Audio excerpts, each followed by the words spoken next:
Hi, I'm your host, Momin Barry, on Media Watch and Hunger and Poverty. Thanks for tuning in. As you know, we've been covering many issues on hunger and poverty on this program, and we hope to cover many more issues in the years and days and weeks to come. Please tune in, and we thank you for joining us.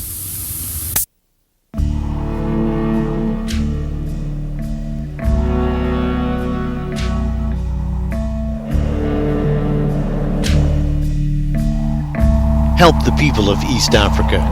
Give to the World Food Program.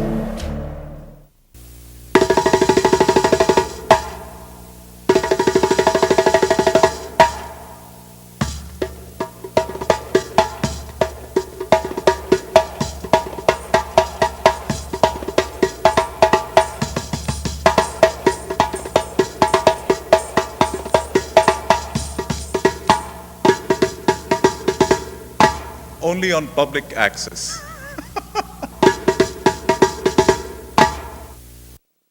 Access television, no commercials, sit and listen. People just like you and me, voices of community, freedom to communicate only on cable. This is great, our nation's First Amendment TV. Cats, kids, history, environmental manatees, beaches, parks, and scenery. Turn us on, you might see me. Controversy, politics, spiritual and skating tricks. Our nation's First Amendment TV. We don't care if your graphics aren't flashy, or if your audio doesn't sound perfect, or if you're not the world's greatest camera person. We just want to see what you want us to see, and to know what you would like us to know. Your local public access television station has tools and resources to make this possible, so that we can see what you see. It's the freedom to communicate, and it's only on cable. If there be time to expose through discussion the falsehoods and the fallacies, the remedy to be applied is more speech, not enforced silence. Public, educational, and governmental access television is such a remedy, providing every community with a forum for free expression. PEG Access empowers every voice to be heard. It's the freedom to communicate, and it's only on cable.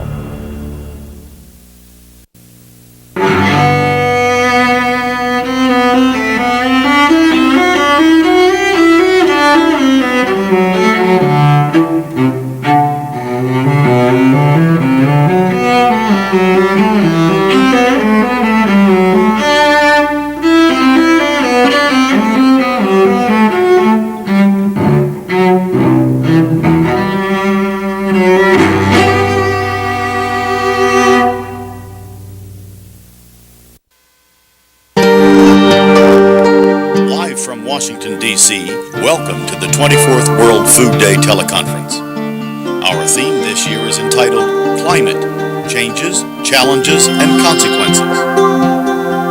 Today's panel discussion examines climate change and its potentially disastrous consequences for millions of poor and hungry third world people. An overwhelming number of the world's climatologists now agree that all of humankind is threatened by climate change. Most of the problems are attributed to unbridled industrialization and runaway human consumption. How are millions of poor people expected to cope with mounting floods, winds, land erosion, droughts, and diseases caused by climate change? Africans already are experiencing climate-induced crop losses, degraded land, and water shortages. Basic questions abound. What actions should rich nations take to adapt to and mitigate climate change? What should be the environmental obligations of fast industrializing nations like China? And most immediately, what must we do to help the environmentally besieged poor and hungry people of the world?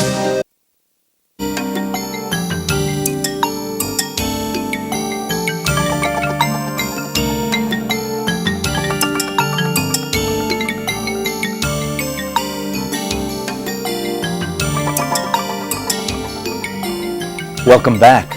We now begin the third and final hour of the annual World Food Day teleconference. Suzanne Hunt, Cynthia Rosenzweig, and Stephen Schneider are here to answer your questions. And let me stress the importance of your questions. We want to hear from every site. And to help you do that and to help us get your questions on the air, email to wfdquestions, that's one word, at gmail.com. And in your question, in your submission, please include a callback number, so instead of just having me read it, we can put you on the air, okay?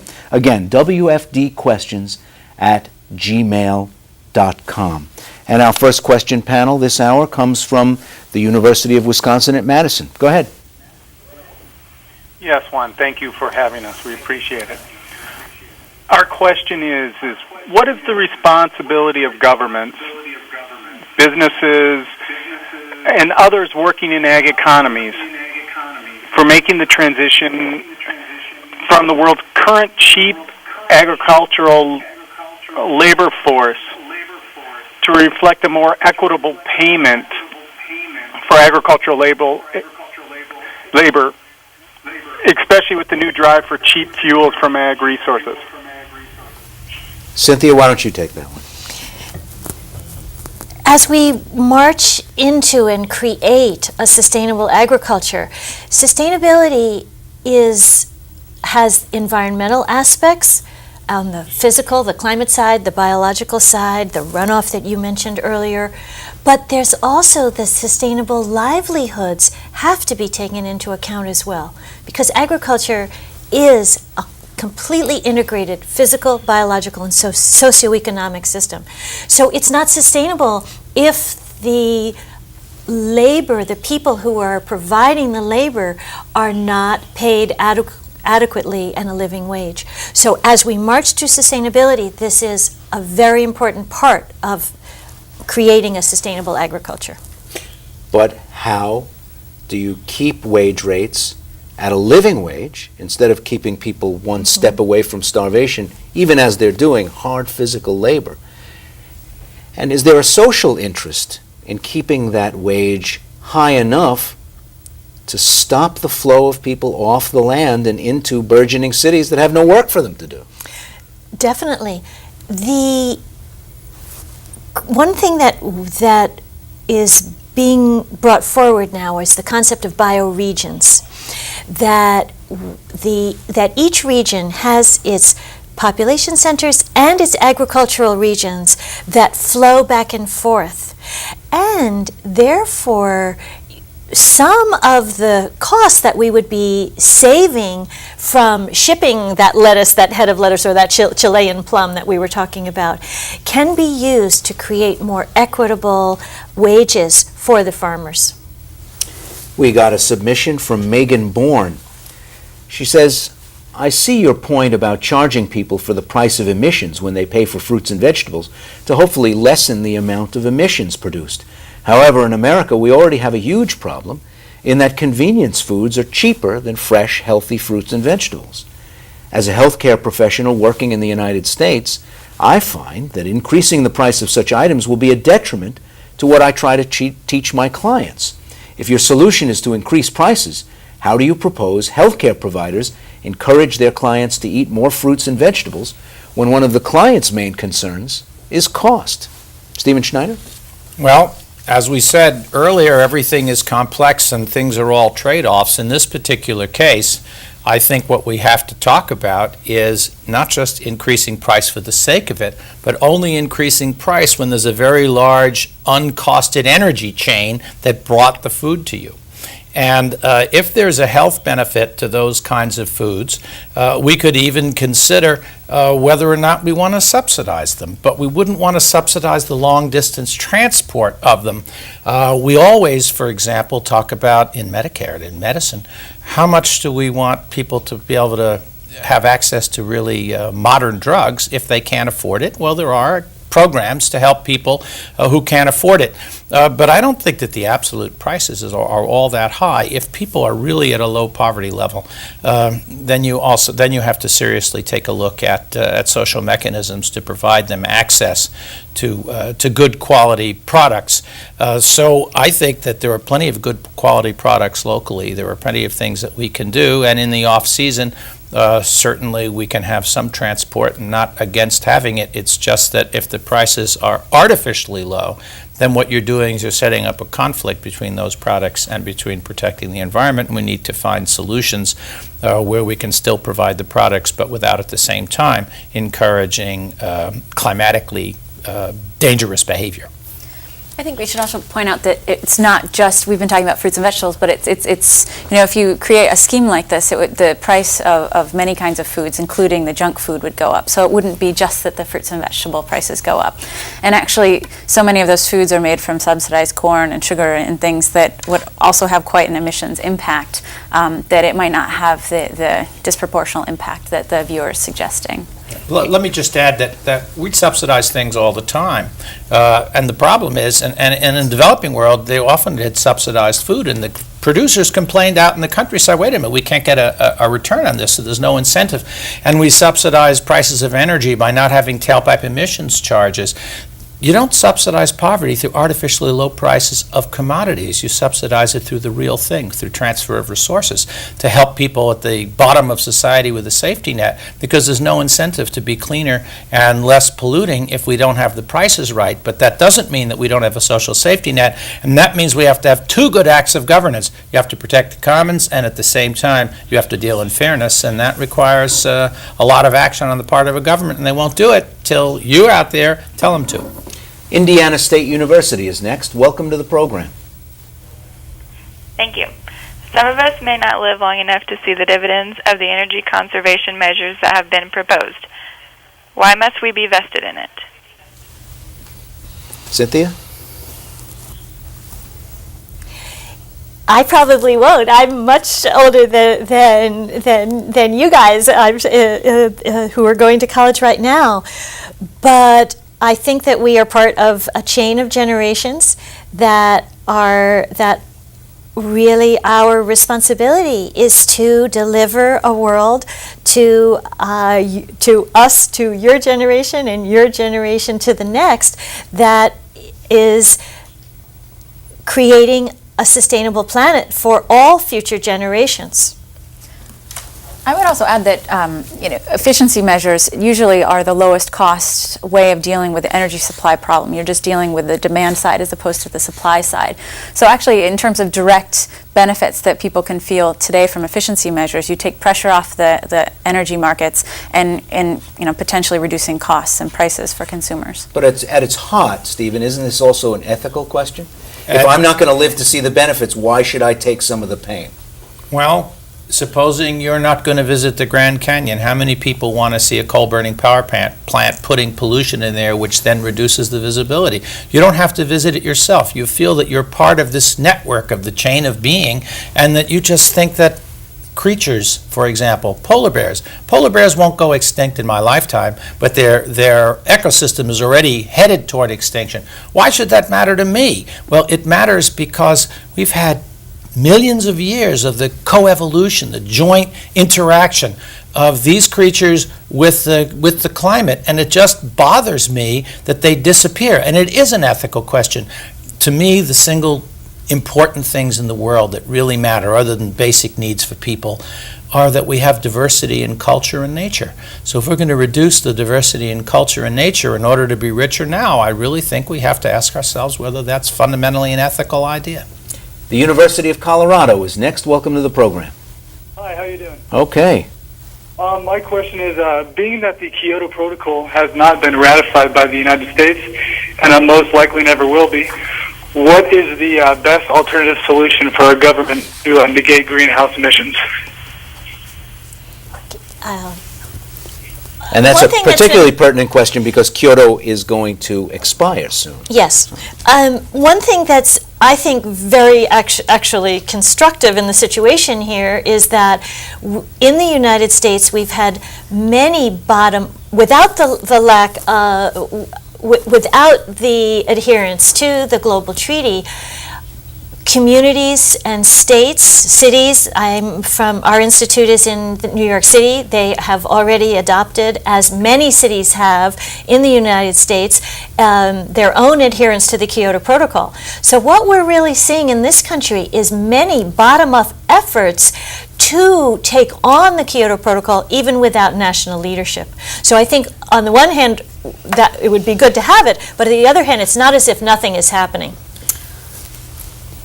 I would add to that and say that that the Kyoto Protocol hasn't been signed but ratified by the United States, but that doesn't mean that future administrations won't engage more fully in international processes. So I don't think it's a never kind of proposition right now. Yeah, the point I was going to make is, ironically, the Kyoto Protocol is actually working in the United States, and nobody knows it except the last group you'd expect, which is the investment banking community. So here are the non-green, except for greenback, capitalists who are very realistic. And when they look at the future, they have made the decision it's very likely that global warming is serious.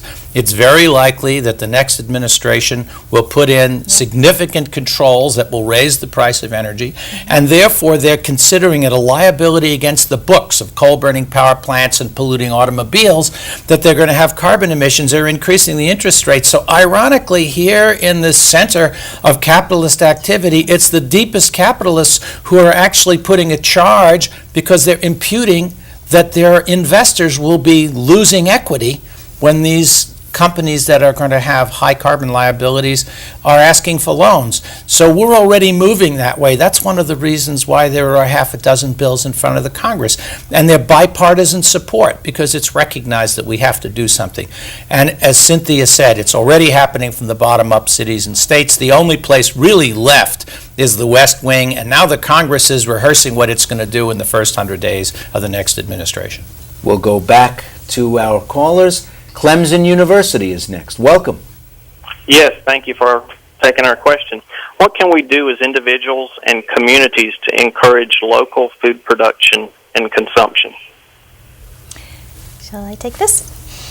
There are so many things to do. I think that in many regions, farm centers are getting going of people in the local community, not only the farmers, but others in the communities getting together to support the farmers in providing information about, for example, small-scale operations that are not going to be depending on the large-scale commercial agricultural systems.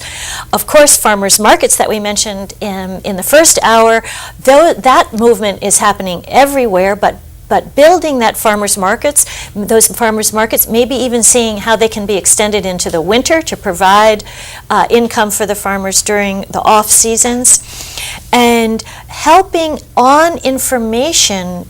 For example, here's on global warming, how by developing bioregional agriculture, there is a carbon benefit by reducing transportation costs. So by really building many different aspects, that's the way to go.